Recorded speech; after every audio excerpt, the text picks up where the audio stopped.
markale barnaamijkii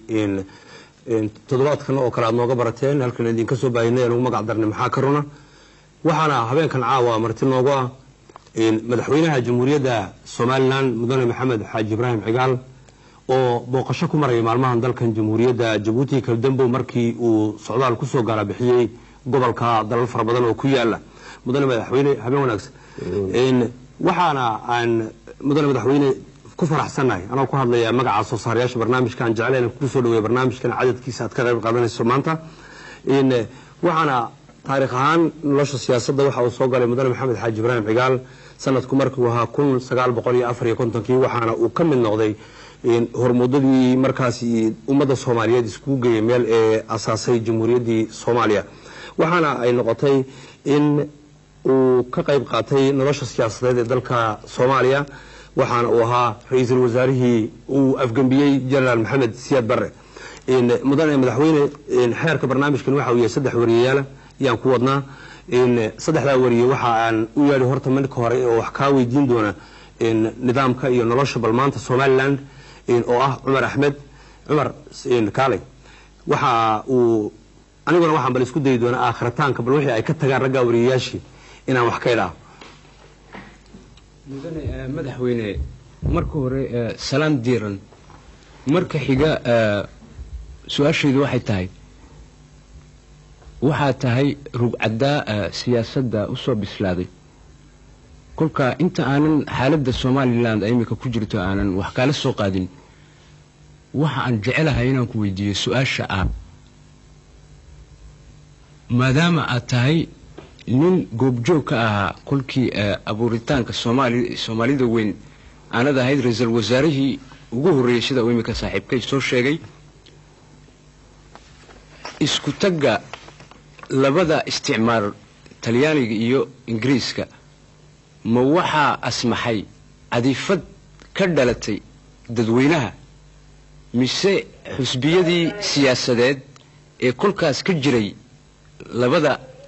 gobol oo go'aan ku gaaray in ay labadii gobol ay isku geeyaan waxaan u jeedaa wax Union Act ama heshiis sharciyan oo kulka la isla gaaray ma yu jiray intaan su'aashaada ka jawaabin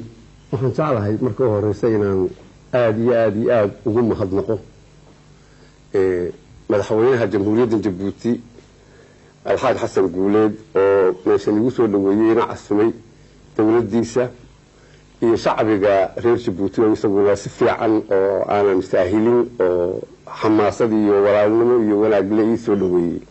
intaaba inaan hortu ka horeysiyo aad walaalayaal mudan tihiin u mahadsan tihiin walaalnimada waxa la tusteen iyo kalgacalka la tusteen walaalnimada keentay waxaan idinka mudanay ma aha ta kale marka jawaabta su'aashaadi baan soo noqonayaa waxay dhacay 60kii laba kelmadood oo qula laguma soo koobi karo waxay u sababaa in Ingiriis oo maxay ahayd brigadier minister ayaa wuxuu yiri dabayl ayaa caalamka maraysa wixii wal ee hore u jiri jiray bedelaysa wind of change ayaa dhacay marka 60kii waxa joogay dabayshaas ayaa waxa waday ra'yi baa laga hore u soo dhisnaan jiray walwaljeesha Soomaaliyeed hal isu geeyay oo ay ka timid shanta Soomaaliyeed waqti Ingiriis uu haystay afar dal oo Soomaaliya Djibouti ma ka maqnay inta kale hayay waxa afartii dal dawlad qura cimilad iyo lacag qura iyo administration qura u yeeshay Somaliland iyada inta waxaysataa barigaasay wax qabsay ay gacan qabsatay waxa ay leedahay barako leedahay iyo waxa ay leedahay barwaaqo leedahay wada jirku ayaa bariga la arkay fikradda la yiraahdo Greater Somalia bariga dagaalkii soconayay ayay dhalatay 60kii haddaba barigaas aad ogto oo maanta loo oomay in Soomaali maxay hayday kulligeed meel la isugu geeyo barigaas ay abuurantay laakiin maca alasaf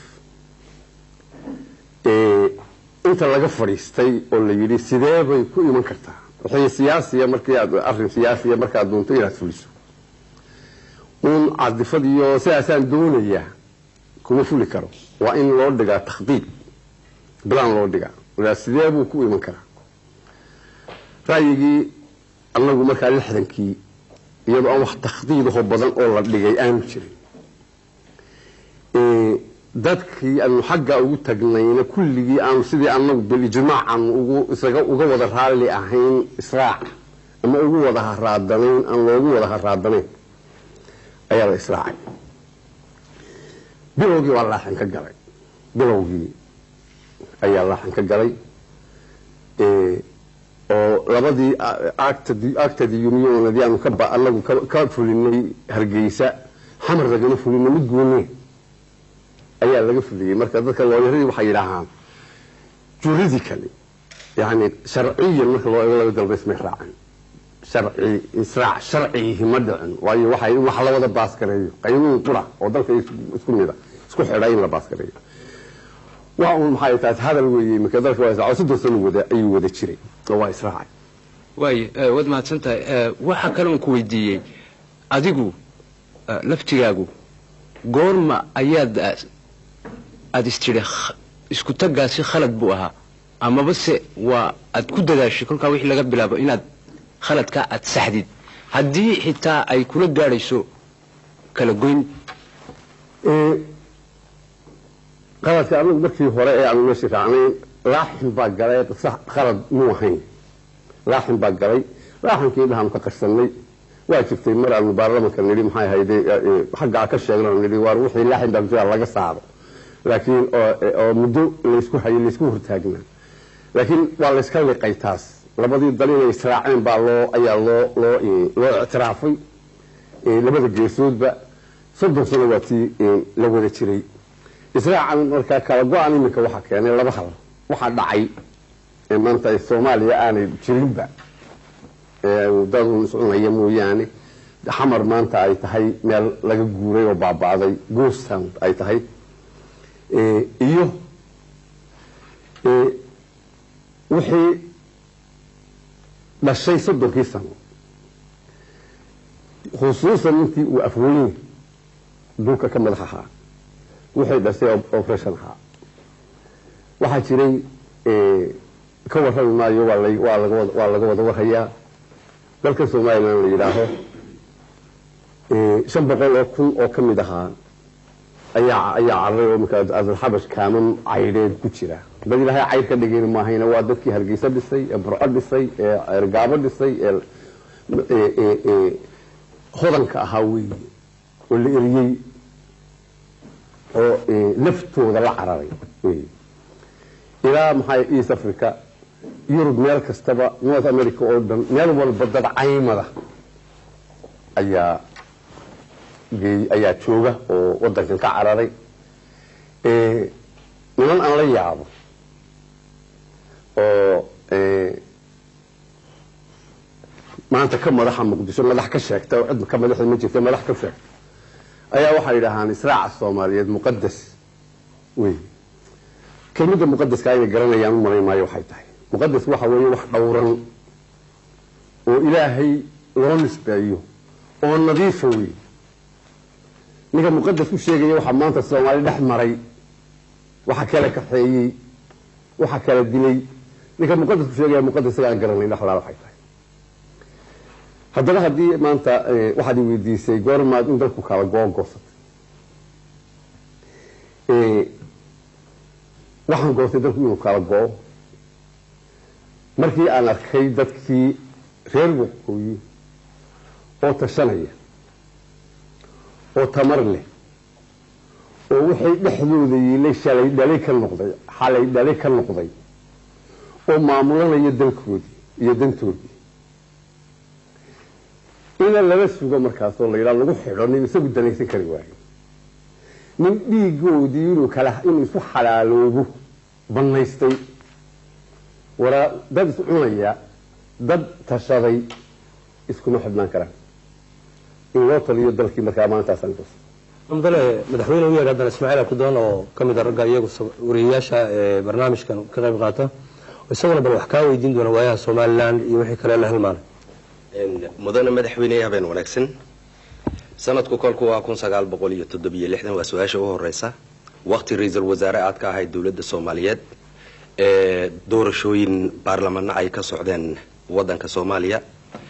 erey ama ahaan kelmad ayaa laga reebay qaydin ku soorme bisayl isku macawriyo maxay ka dhigneed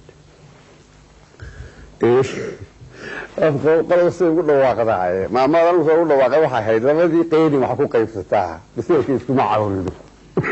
waa isku mid hadalku waa isku mid waxay ahayd maxay ahayd waxba dad baa wax qaybsaday markaas haddana waxay la kala damaaciyay meesha dhuusamareebna waa ka yidhi aniga ayalgaalna waan ka yidhi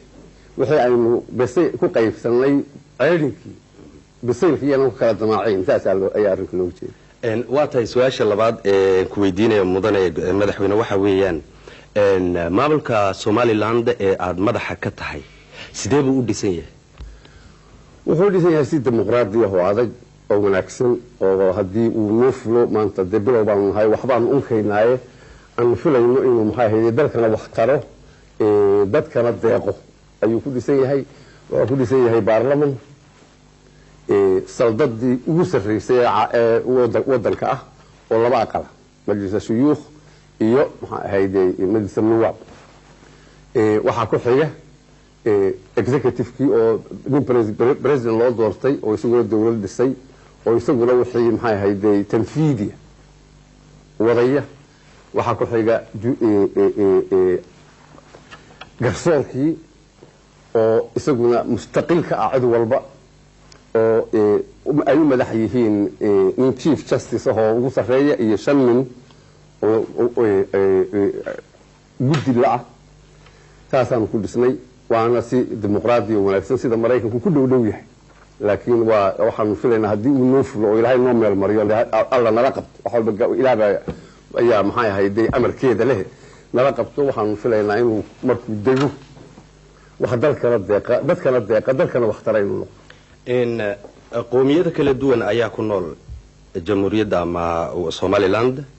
marka waxa la yiraahdaa haday ku tahay xagga baarlamaanka iyo haday ku tahay xagga xukuumadda reer ayaa sad bursimo qaatay marka taas oo ma dheelitirno maamulka halkaas laga sameeyay taas ma dhibaato u keenin qoomiyadihii meesha ku wada nool ma waxbuu keenayso waa ka wada hadalay dad xoogaa wax yar saluugay waa jiraan oo walaalahaya oo aan ka maarmin laakiin waa arrinkaas waxaan filaynaa inaan xal u helno sababta aan waxba loo yeelin waxa weeye laba sanadood oo ku meel gaar ayaa lagu soconayaa waxaan inta saa boorama lagu qaybiyay 2 sano oo ku meel gaar baa lagu soconayaa labadaas sano aakhirkeeda intikhab caam baa dhacaya one person will vote qof walba vote buu leeyahay marka qabiil waa laga tagayaa marka beel baa wax lagu qaybsaday beeshii waa laga tagayaa marka dastuur cusub baan dhigi ayaa la dejin doonaa dabeetana intikhabkaas dhici doona waxay la tahay marka nin walba waxaa la baday ayuu heli doonaa ururka SNM iyo ururada kale ee sida SDI iyo USF waxa ay ka mid ahaayeen kuwii qoomiyadaha waqooyiga kala gudbisan iyagu wakiilka ka ahaa markaasi maamulka markaasi horseedka laba urur ayaa iyagu waxay ayidsan yihiin midnimada Soomaaliyeed oo waa USF iyo SDI waxana ay wakiil ka yihiin qoomiyado iyagu waqooyiga Soomaaliya ku nool taa maxaad ku odhan lahayd waxaan ku odhan wax SDI la yiraahdo wax USF la yiraahdo toona ma jiraan laba nin baa jira oo Admiral Haw hoggaan ku haysto oo xamar jooga waxay naga misaal ma jirto mana iman karaan dalkayga markii socdaalka aad ku timiday Djibouti waraysigii maalintii shalay lagula yeeshay mar wax laga weydiiyay xaaladda Soomaaliya waqooyiga Soomaaliya jamhuuriyadda Somaliland waxa aad sheegtay in shuruudo ay noo hadsan yihiin ay idin hadsan yihiin si aad u codsataan aqoonsi adduunweynaha shuruudaha idin hadsan waa maxay waxa weeye inaan dalkii dejino inaanu nimankii maleeshiyada ahaa ee maxay ahayd wadankana iyagu xoreeyey markii hore haddana maxay ahayd ku ah xoogaa dhiba oo waa in loo taliyo oo iyaguna taladii ogol in loo taliyo ogol laakiin maxay ahayd ay weli annaga xagga awoodda ay noo dhammaanin in nimankaa laga qaado dalka oo loo sameeyo mihinado ay ku shaqaystaan qorigana laga dhigo dalkiina markaa biliiskiisii iyo dawladdiisii iyo baarlamankiisii xukunkiisu gacantiisa galo intaasaa naga dhiman intiina insha allah dhaqsay noogu dhammaanay raggaa hubaysan ee aad sheegtay mudane madaxweyne ma waxay ka soo horjeedaan dawladdaasi somaliland ka dhisan may kama soo horjeedaan nimankan waxa weeye 2 sano ayaa la dayacay qolada Eritrea maalintii ay asmara galeen ayay walba qorigii inta laga qaaday majarafad loo dhiibo leeyahay shaqo orado qorigii waqtigii qoriga dhamaay majarafadan iyo madaraqan qaado oo shaqee marka 2 sano maalinta sida hadii la yiri lahaa way ogolaay haddana waa ogolyihiin 2 sano ay dayacnaadeen ayay la dayacay marka meel wax ka cunaan markay waayeen iyo ciidu talisa iyo ciidu maxay danaysato ay waayeen qorigooda ku shaqaysteen oo ay maxay ahayd dariiqadii ku fariisteen oo kastamadii ku fariisteen oo dekadihii ku fariisteen oo ku noolaadeen dadkii cashuur kaga qaateen taas la yartalax tagtay haddaan doonaynaa marka inaan qaado iyaguna ogolo wax ka diidan yahay jiray xukun baan ku haynaa meel madheero la yiraahdo aanu geynay oo imika tababar u socdaa oo biliis laga dhigi doonaa 5 kaam oo kalena intii kale aan u samaynaynaa maalinta nimanka arrinkooda dhamayno anu waxba isla diidan iyaga qudhoodii waa dawladnimadayda taamuray xaaladda xagga nabadgelyada kol haddii aad carafka ku dhifatay guud ahaanba inuu Somaliland sidee bay tahay qaybaheega degmooyinkayga kala degan inta aan ku sheegay mooyaane nimadaas dadka sita mooyaane laba qabiilo buus ka dhaxaysa maanta ma jiro waa arrinkii waa kan shalayna sheegay dadku aad iyo aad u degan yahay dadkuna raali u kala yahay meel bay u wada jeedaan maanta inay dawlad noqdaan oo dalkooda dhistaan halkaas maanta hayaankooda jira ragga dhalinyarada ah markii waraysiga maalintii shalay aad sheegaysay mudane madaxweyne waxaa tidhi waxaa jira rag dhalinyaro ah oo hubaysan oo iyagu meelaha qaarkood dalka jooga oo meelaha qaarkood wax ka sameeyey oo halkan maanta duqu uu iigu sheegay madaxweyne xasan guuleed abtidoon baad u jeedaa baan u malayn duqa markaad lahayd marka taasi ma waxay ka dhigan tahay madaxweynaha Somaliland dolahaan wixii Somaliland ka dhacaya warisgaarsiin ku filan oo uu ku ogaado ma haysto anigu dawladdan ka yimi waa haystaa wargaarsiin dadka waa ka warhayaa dawladdan ka yimi arrinkaasina maxay ahayd wax sidii maxay ahayd loo sheegay wuxuu ahaa wax accident dhacay buu ahaa oo halkan maxay ahayd law yacda ahaa oo aan wax qiimo lacaynkaas ahayn waxaan bogsiin ka ruwayaan aan dhamay sidii aan mudaysiin rasuul waxa uma mudane madaxweyne 1960kii waxaad ka mid ahayd raggii u dadaalay midnimada qaranka Soomaaliyeed sida aan wararka ku hayno maantana waxa aad madax ka tahay dawladda Somaliland ee waqooyiga Soomaaliya lagaga dhawaaqay dagaalka SNM marka hore iyo ururada kala gedisan ee waqooyiga Soomaaliya ay ku soo jireen adigu ma markii Muqdisho dagaalku uu ka dhacay baad goosatay in ay raacdo gooni u go'a Somaliland mise hore dagaalka qayb baad uga gashay ma anigu waan xidhnaa dagaalka ma gelin dagaalku dagaalkii uu ku bilaabmay xarigay iyo dulmiga aniga la dulmiyay ayuu dagaalku ku bilaabmay anigu waan ka xidhnaa mas waqtigaas adeerto aan soo baxayna xamar baan joogay oo inta badan inaan dawladda baxaba layma ogolaan jirin inta badan waqtigaan goostay inaan maxay ahayd ku biiro SNM marna intii ay dibadda ka dagaalamayeen kuway dhawaaqin dalka waa goosanayna markii dalkii la qabtay xamar iyadu dawlad gooniye iska dhisatay cali mahdi dawlad gooniye ku dhawaaqo iska dhistay ayaa war maxay noo ceeli wixii shalay aanu qabnay maanta masalaad loogu daray horta markaas ay kaga dhawaaqeen waa goosanayna dalka goosankaas ku timi anigu markaa halkaan joogay oo shir Soomaali lagu heshiiyay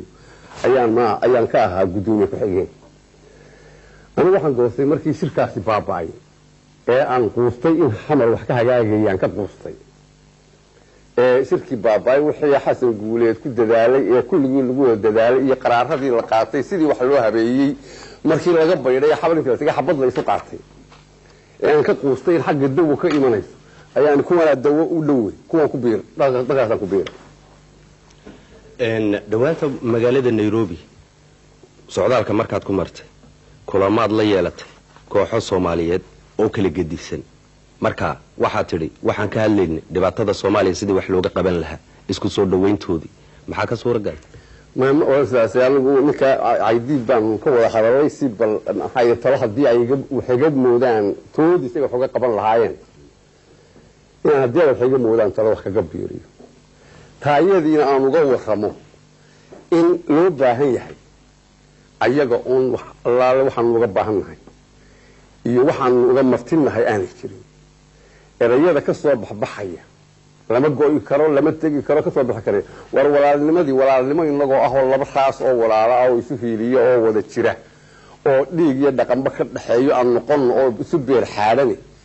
eraygan xun dagaal ka geeyo dagaal wax aan kaaga tarin nabadna ka geeya joojiyo oo arrinka iyagii sidaas aan ku dhamaysanay ka wahayo laga ugu ogaada labada arrin aan weydiin laba su'aalood oo gagaaban baan ku soo gabagabayn qaybtii anagoo aan qaabilsanaa waxa mid ay tahay dawladda Soomaaliland shacbiga ku nool dawladnimadaasi ka dhalatay sidee bay u qaateen sidee bay u soo dhaweeyeen wallahi waxaan anigu u qabaa waxa inay istaashay waa la xismugtay maanta kuma oran karo yani dadku dhammi waa xambaarsan yahay laakiin dawladda raali baa laga yahay dawladnima loo haraadan yahay dalka in la dejiyaa baa la doonayaa dadku aniga aan ii danaynaynin ay iyagu danaysanayaan dhulkii dumay in dib loo dhiso dadkii maqnaa in la soo celiyo caruurtii iskuul loo helo cusbitaaladii in dawo loo helo dadkii iyagaa danaysanaya marka dawladnimaana waxa ay ku gaari kartaan baa niyadooda gashay marka waa ka raali wax u shaqaynaya hadday helaan dawlad u tacbayso u socota hadday helaan waa ka raali waa la doonayaan dhowr jeer wafdiyo ka socda Faransiiska ayaa in Somaliland socdaalo booqasho ku yimid wax ma la kulantay waa la kulmay ninka ambassadorka ana waa la kulmay kuwa kale yimiba waxaana aad iyo aad dadkii imka intii aan wax bilownay Faransiisku wuxuu ahaa dadka noogu dabacsan noogu tarsaban noogu gacan weyn aad iyo aad baan ugu mahadnaqaynaa waana maxay hayday si fiican waan loo taakuleeyaa aqoonsigiina markaa si halkee bay ka joogeen baad aqoonsigan waa carabka ku hayso waa aqoonsigu ma aha wax hadiyad loo bixiyo dalkayga markaan dhamaysano dawladda dhisno imika yani waa bilqasab ku imanaya dan baa keenaysa waa la isku danaysanaya markaas waxa ka horeeya haween dalkii dhisno marka waxaan filaynaa hadii aanu anagu ka soo baxno shaqadayada oo dalkii la arko inuu dal dawladdiisa gacanta ku hayso oo dhisan yahay nina looga baryi maayo markaa aqoonsi ugu dambeyntii mudane madaxweyne waxaan ku weydiin lahaa hadii ummadda Soomaaliyeed urur ha noqoto shacbi ha ahaato maanta Maxamed Xaaji Ibraahim Cigaal waxaan u dooranay madaxweynaha jamhuuriyadda Soomaaliyeed lagu yiraahdo maxaad yeeli lahayd Somaliland mise Soomaaliyeed madax ummadda Soomaaliyeed ummadda Soomaaliyeed oo dhan haday maanta ku tiraahdo urur iyo ummadba maanta waxa aan u dooranay madaxweynaha ummadda Soomaaliyeed president Maxamed Xaaji Ibraahim Cigaal maxaa dadka ugu jawaabi lahayd wallahi waxa weeye waa ingiriiska ah hypothetical question yani waxa weeye su'aal si u soo gashaaba aan jirin xamar nimanka isu geyn waay maxay hayday iyagii maanta isku dilaya ana madax noqonaya ay maanta 1 million kala marayaan dhiigisa qulqulayo weey ilaa imma haddan isu hub samaysanayaan maalinta Mareykan tago nin waliba ninkii kala saabisay horta si ay watimaado nin kala aan madax ka dhigayna rag ururada madax ka dhigayna ma ay jirto aniga dad baa i doortay sama garan dadkii i doortay ee boorama ugu doortay maanta mas'uuliyadda aan u soconay hadday ilaahay nacad muuji waxaan yeeli laakiin kaale oo cid kale madax u noqdo hadday koonfurtu ku timaado ma suura gasho hadday koonfurtu ku timaado ma suura gasho iyo ma yaa dadal madax waad maadsan dadal madax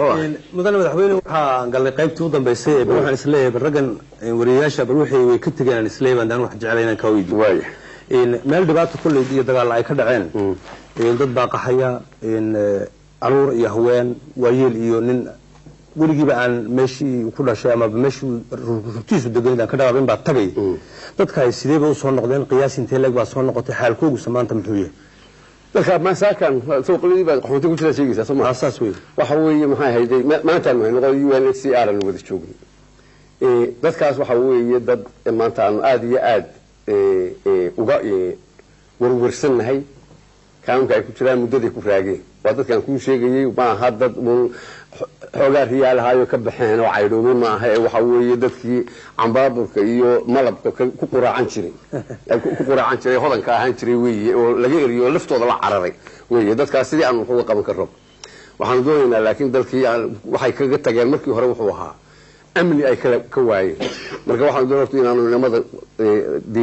demobilization aan sameeyno inamada hubka ka guro waxaan doonaynaa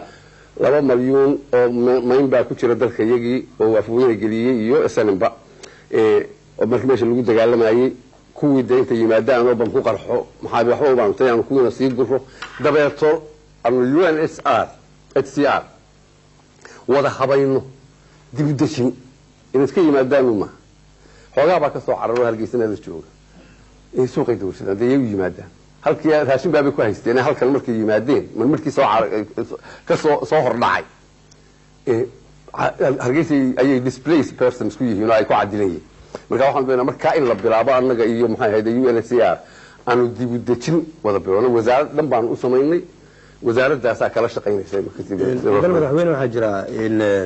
tani sanadku markuu 1988 dadkaas qaar kamida oo soo gaaray jamhuuriyadda Djibouti ma ka wada hadasheen mas'uuliyiinta Djibouti si dadkaasi iyagana bal amuurtooda looga baarandegi lahaa ama looga fikiri lahaa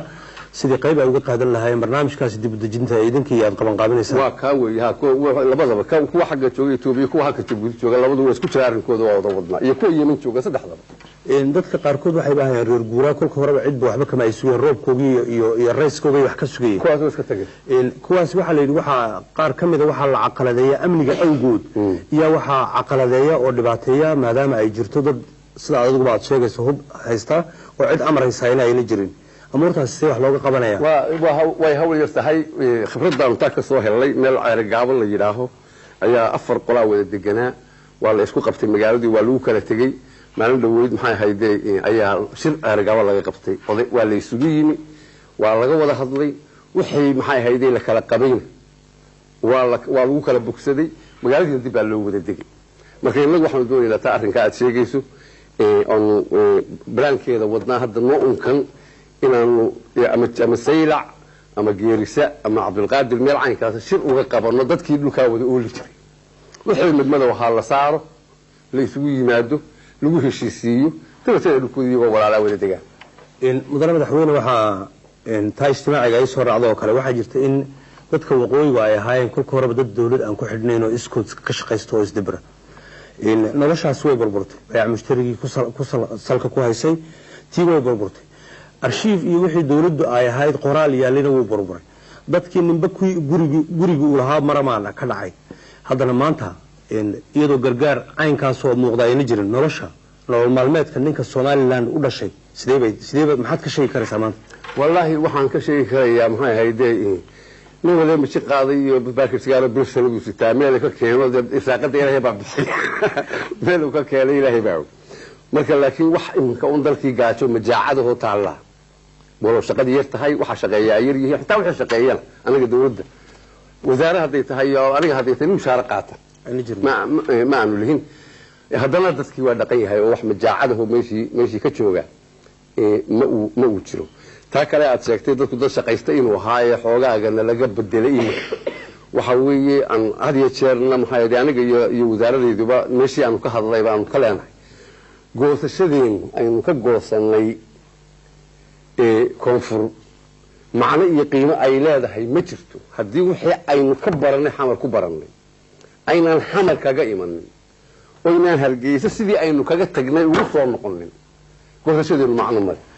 marba haddii hargeysa ka tageydaan joogno mudane madaxweyne waxaad ka tagtay muddo 3 sano iminka laga joogo waxaad qaaday dawlad markaasi inkastoo hababkayga ugu dhanaynba haddana ummad iyo shacbi iyo dhul baad qaaday waxay ahayd waxaad ku beerisay gobol kale oo Soomaaliyeed markaas saas ay u muuqatay dan xilligaas iyo waayihii la joogay waagaas إن إصلاح دقي صدق سنة كبعدي إن القبل كيه ركوسون قطود مدحوين كأهي ترى سديبين عم أديك شعورت هذا سديبين تمركز عين كذا لذ وكل شيء يرجع إلى أصله بالجيري يعني تراها كله وحوي يورتارن كاسي مركز ساعد وياكتو نكي آن محاي هيدي حوجا الحين وحلقة يابا إنه لا يرقلف سنة مركان كون نقول حوجا تاريخه وأنا كشيكي مركي محاي هيدي نكي الرئيس وعليه سيك كشيكي سيدي أي كتيمي شنطة الصومالية إن شاء الله يسلطون سيدي أي كتيمي واتين كشيكيني سيدي إنجليز مرة سوق كاني أدفانتج لوجو عرفي إذا تلا لوجو هالرعاة اللي هالطون مركي أنا دون ما جبت تي نقول أنا هالدون مني تدرسنا أي لوجو لوجو سعوني سياسة دي عنف جاهي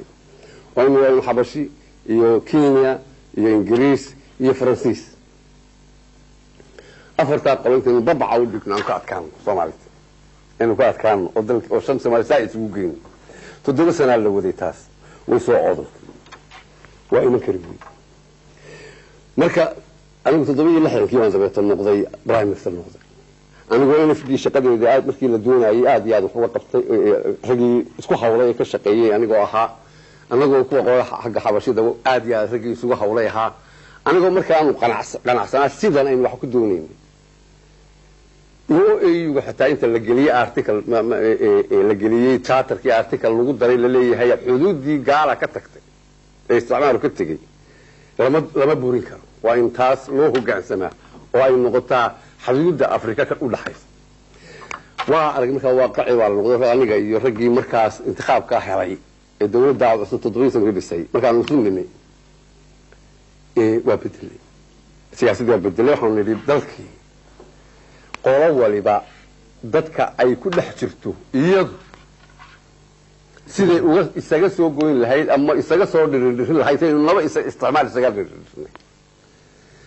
dadka waa ku baabaayna hadii aynu nugnahay annaga u dagaalamayna oo xabashi la dagaalamayna annaga u dagaalamayna oo Kenya la dagaalamayna annaga u dagaalamayna Fariis la dagaalamayna dalna ma kari karo super power manni waxaan siyaasadda ku bedelay ilaguna waxay aynu ayidi karo aan ayid laakiin إقليم وليبا يسوي عدو كل حشرو أما عدة استعمار سنة يسا هاي يسكدر نشيل إنه قلنا عالم في مركز أنا بتقلنا أدون هاي اللي بتقلنا يجينا وحنا كتر كلام كتر لكن لو أنا هبكي دقني أنا صومالي أسلها الله ضلني وتصيدي بقى عنده أيام نكون شقين لي ما يمر ميجر كي شيء جاي إنك أي أخر كي نقطي أو أن نسوي صغيرني فراس ديقول فراس بان وتجايو أنا هدي لما كان صوتي سومالي جيبوتي أوي ساعيتي ما الدنيا ده كم حركة هدي سيدي قال لي شو سأنا كوسا واحدة ما كنت درسان معي والله ما كان قاعد وحوي يكوي مالي ما ترى أنا فران لقى قاضي في الدنيا أنا يلا بحبول واي في فرن زي ما قرر مركا ساعة هرت مركا سياسة دي لقوا بدل مريض الشيء أرنكي ولا راحيست هل كان دباكة نعضي ألف دباكة نعضي أو أي كان نستي هل كان وكل نستي وحيو ساعة صعدة مركاسو عالم كنا الأسطوش كسدي أي أفويني ماشي قصد أفوين واكيد ماشي قصدي مركز كده أنت كلاء إذا كواكيد يكون كلفي يجي كلا يعني إقليم بان نقول إنسان برسا بالين صدره إسكسر دي واحد بارتل كسر دي وصدره وحيو واكيد لو كرتي كده إن في حاجة دي من شيء ستة هل لو كرتي وحيو لو كرتي إسكده أنت يوم كأنت كلام أنت يا خلاص وحيو كل حبوري وحيو كل حبوري أيام ما أنت أي أنت كلام ما كنت هاي تاجي حاجة يسوي كل شيء أي كوبا باس أنت أيام كل ما مدلنا مدحوينه دور سؤالات بيها عليه وحساسة إسلام إن وحي ضدك ورك أوكل جيا دجمدل وحي لين إن سوماليلاند إن وحي نقطي متكسر سن قبائل كل سنة إن قبائل كاس كل سنة لوجيك نعم لوجيك السمي دولة داس إمك على ضوء مرحلة كتاهي وحنا وحنا أساسها إن قبيل كل العساق إن قارك هذا سي فكران أو إذا هنا لقونا مستعمرات دي إساق وكبحي أو يعني لقونا كبحي إنه oo dhulbahantaland ciisaland gadabuursiland ma waxaas land nin walba samaysto waa kula kaftamayaan walba hadduu samaysto abuur caynkaasa ilaa halkee bay nacamde tagaysaa ilaa dowlad midba mid hadday kasii farcanto halkee bay gaadhaysaa nacam ilaa halkee gaadhaysaa waxaa weeye ma jirto taas ma dhacayso boorama waxaanu ku nimi beelo iyo qabaayil si kaloon ku iman kari lahayn ma jirin munadamad noo dhisnayd iyo axzaab noo dhisnayd iyo si kaloon ku iman kari lahayn ma jirin reer hebel baanu ku nimi markaan wax qaybsanaynin reer hebel baanu wax ku qaybsanay marka laakiin waxaanu ka dhiganay ballan 2 sannadood ku meel gaadha baynu sidaa wax ku wadaynaa ku meel gaadhayna wixii ka dambeeya beel waa la tuurayaayo waxay noqonaysaa intikhab ninkii waliba xisbi ku gelayay iyo kii hal iyo nirigtiisii ku gelayay isagii la jirtaa soo ma garan laakiin waxaa loo noqonayaa qaran baa markaa noqonaya intikhab baa la sameynaya taasi waa taas oo taasaasaanu kaga beelo waanu ku tagnay dan baanu u kaliftay waana ku liibaanay oo meel baanu ku gaadhnay laakiin waa ka ballanay inay beeli hadho marka kala guurka labaad kala guurka laga baxo taasi waa taas isaaqana ku soo sheegay waxaa yidhi hargeysa waxa saaq la yidhaahdo oo meel taagan aqlabiyadahoo meel taagan oo jiraa ma jiraan nimankaad sheegaysaa leeda aqlabiyadu wey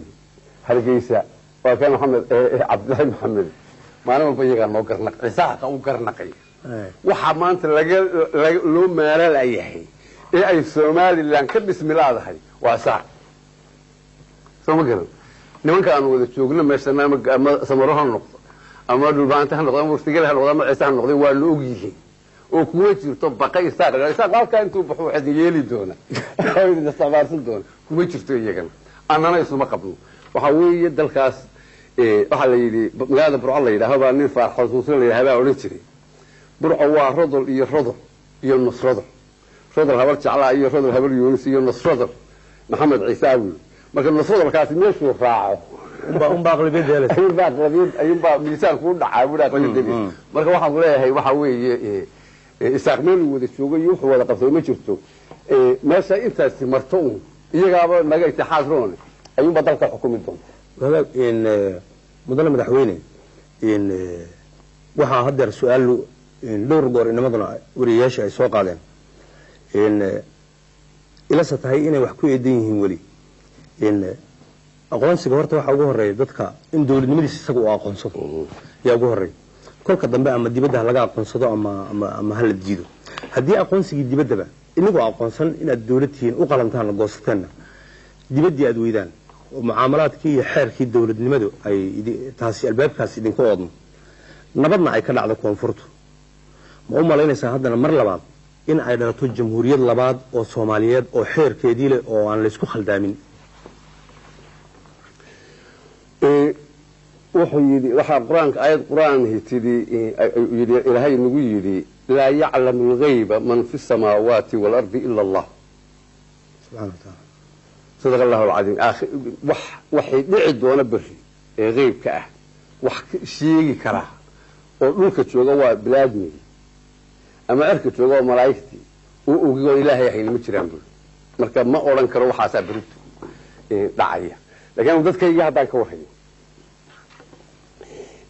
ma anfilayo inay mar labaad raalli ka noqonayaan in xamar laga xukumo waa xamar baasboor u doontaa haddii xamar xukumkeygaba laga daayo hargeysa iska xukuma la laakiin soomaalidu mid ahaata leelan waxaan ku yidhi waa mustaqbalkaaya taas wax suuragal aan ahayn haddii la yidhaaho way ka tashan doonaa haddii la waxa dawladda idinkaan idin dhiibin ee idinku annagana xukuma way ka tashan doonaan bay la tahay laakiin anigu saan dadkayga ku ogahay maanta halkay taagan tahay dadkayga ma ogola maanta in mar dambe ay maxay ahayd cid kale dawladnimadoodii ka daba joogaan iyagoo reer waqooyi maaha isaaqa maaha gadabuursiya maaha iyagoo reer waqooyi reer somaliland ma ay ogola tan iyo ixtiraafka aad sheegayso ixtiraafka bangladesh 3 sano la ixtiraafin markay ka gooday Pakistan 3 years ayaan la ixtiraafin maxay ahayd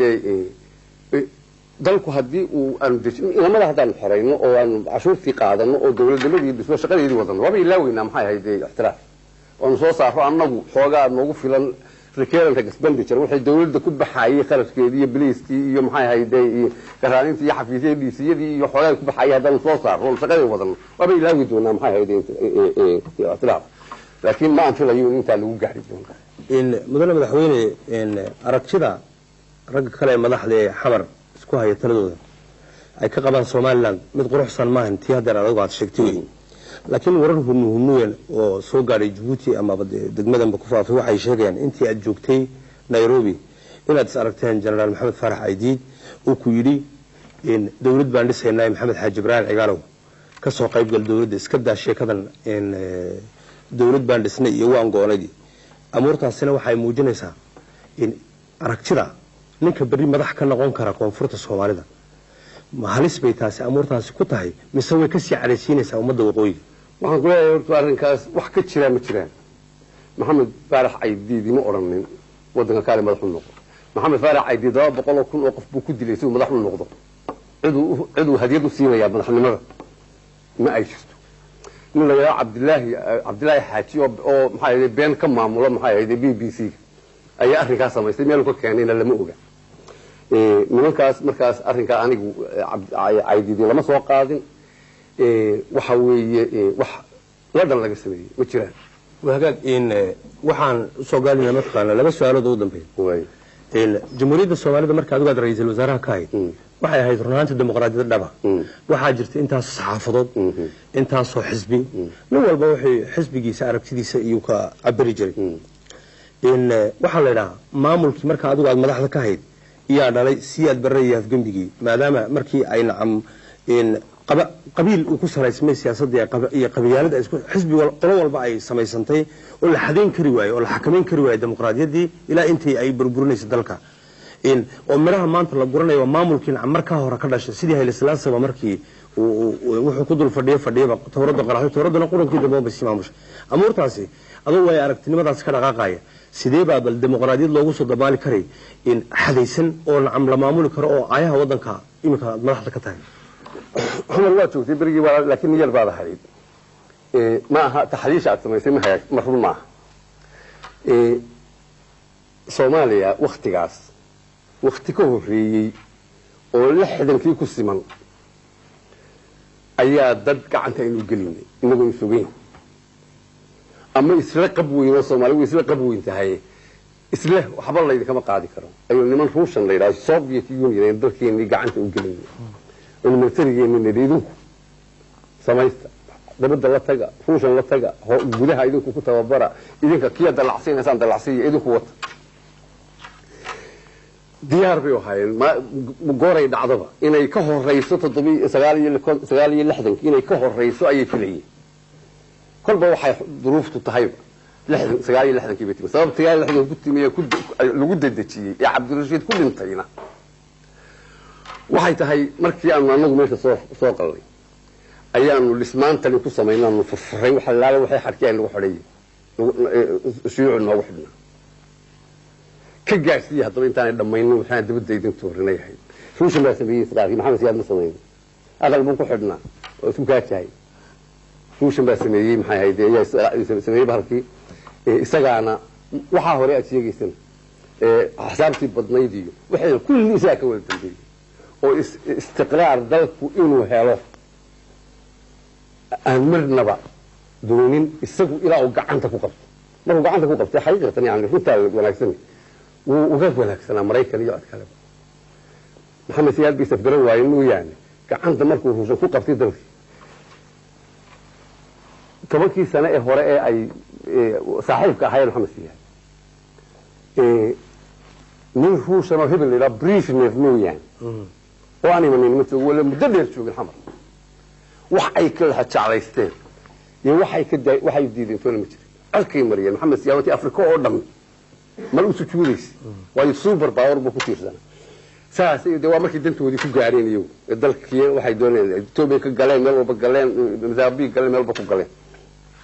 laakiin ma yahayn adeer istiqraar ayuugu xageena ka xumaad waxa weeye ama qabweyno waxba la yeeli karaa inaan israayn han noqoto ama khibrad darro iyo maalintaas oo aynaan wali maxay hayday dawladnimada dhaqankeedii aynaan wali si wanaagsan badan noqoto waynu isdiibnay waa laynagu dhaqamay ismaaciil su'aal baa ku soo gabagabadii way joogtaa baan u malayn su-aashaan anuu doon lahaa imanka socdaalka aad ku marayso Uganda, Kenya, Eritrea, Ethiopia iyo Djibouti ugu dambeyntii talada arinta Somaliland iyo Soomaaliya wax ka qabashadeedii Soomaah haddii wadamadaasi dariska kula ahi ay ku taliyaan ay isla gartaan qarannimadii midnimadii ummadda Soomaaliyeed adigu markaa taas deebaad u qaadan lahayd والله ده ترى اللي ويدي تمام إنما كان ويدين ورياش ويديني وحوي قرنمدي الصوماليات هدي أي practical تحي وح صورة جليسة تحي إن هاي ده أي اسم كرتو أو يوم كرتو وابلورن كرا ولا جمر مكرا لا يا هلا سكودي هلا سكودي ولا وح ولا جمر مكراوي وحمان تحمل شوجة يا نعم تكو حليه هنا كجوين يا نعم كجوين هو حجيبي شو وح محاجر حمر حمر waa baabaaday gidaarkaas oo kala weeyay calimaadii caydiid baa taa u baabiyay dhulkiina lagu dhaqan yahay ma jirto arrinkii waa Soomaaliya maanta waxa weeye xabaal un bay qaarka u saaran tahay dhulkii ma tagay maxamed siyaad baa laga sheegi jiray marka aan tago dhulka duuban kari maayo laakiin dadka ka tagi maayo wala jiray baa la yiraahdo inuu inaad taayeen dab tahay waa sidii baa tiiba dhabawday ilaahay dab ka dhigay marka de maanta wax lagu qabeeyo ma xaragno yani annagii in la canaado la yiraahdo goy kari maysaa sida calimaadii mooyaane waxna loo qameelna lagu celiyo wala ka tagina taasir ma hayno xogayaha guud ee qaramada midoobay Butros Qali waxa aad ku sheegtay dana gaar ah oo Soomaaliya uu ka leeyahay in uu isagu adduunka uu kaga jeediyay in aqoonsiga Somaliland waa maxay danaha gaarka uu ka lahaa isagu waxa uu dunida ugu baaqay isagu ma waxa uu dunida ugu baaqay dhimashadii Muqdisho iyo gaarkeeda ka taagneed si loo badbaadiyo miyana ku horeyn wax kasta taariikhdu waa ka maqtay waxa weeye maxay ahayd ninkii Bush loo oran jiray ayaa ninkii u soo diray colkii maxay ahayd raashinka qaybinayay ayuu haay Butros Qali maahay Butros Qali iqliimkan oo dhan arrinana halkan imika ka fasir karayno wax dawladda ka dhaxeeya iqliimka oo dhan buu dan ka leeyahay dan maslaxad dalkiisa inuu ka maamulo iqliimkan oo dhan masar kolka maamulo baan ku yiri dalkiisa iqliimkoo dhan inuu u maamulo si uu ugu faa'iideeyo dalkiisa ayuu wada taasina de laba maxay hayday gari laba nin kama wada qosliso faa'iidadii markaa waa yani dadal inooga faa'iideeyay laguna faa'iido beelay noqonaysa marka taas weeye taanada madaxweyne waxa raali ku ahaata waxa su'aashu u dambeysay waxa taadu madaxweynihii u horeeyay madaxdii u horeysay Somaliland maxaan ka qornaa oo maxamed xaaji ibraahim cigal in barnaamijka maalintii uu maray waa kii sida la yiri la murtiyood oo lahayd ku saabsan jamhuuriyadda Somaliland ku saabsan Soomaalida iyo maanta waayaha jooga maxaan ka qornaa oo ummadda geeska Afrika ummadda geeska Afrika waxaan leeyahay oo aan layga qoray hadii wax layga qoray anigu de xakiim miihi inta laakiin waxay ugu biixsan yihiin maanta Soomaali caafimaad baan leeyahay oo ay saddex raasiyad iyo laba iqliim ayala oo maanta ay dalkii ay jaarka la ahaydna la wada nabad tahay wixii aynu islahayn israaca ku helaysaa aynu ku weynay maanta inagu oo saddex qoys oo walaalo ah hadii laga helo reer koonfureed hadii laga helo oo aanay ku dhooqan aanay dhiriqaynin walaalnimadii iyo wanaagii iyo wadajirkii haddaan iyagu dhiriqaynin waxaan leeyahay Soomaali maanta ayay noqonaysaa iqliimkana qiimo ku yeelanaysa iqliimka gudihiisana ay qiimo ku yeelanaysa aad baa u maasantahay mudane madaxweyne waxaan filayaa in ummadda jamhuuriyadda Djibouti aad fikrad u soo kordhisay in ku saabsan waayaha iyo nolosha Somaliland sida ay ku dhalatay dhibaato wixii maanta jira nin walba waxaan rajaynayaa barnaamijkan inuu suuro galiyay in uu wax ka ogaado bal waayihii mataqaanaa maanta dhabtaha ee yaalay marweyn iyo mudane yalla waxaan intaas ku soo gabagabeynaa barnaamijkii maxaa karuna oo habeenkan caawa martin ugu ahaa madaxweynaha jamhuuriyadda Somaliland mudane maxamed xaaji ibraahim cigaal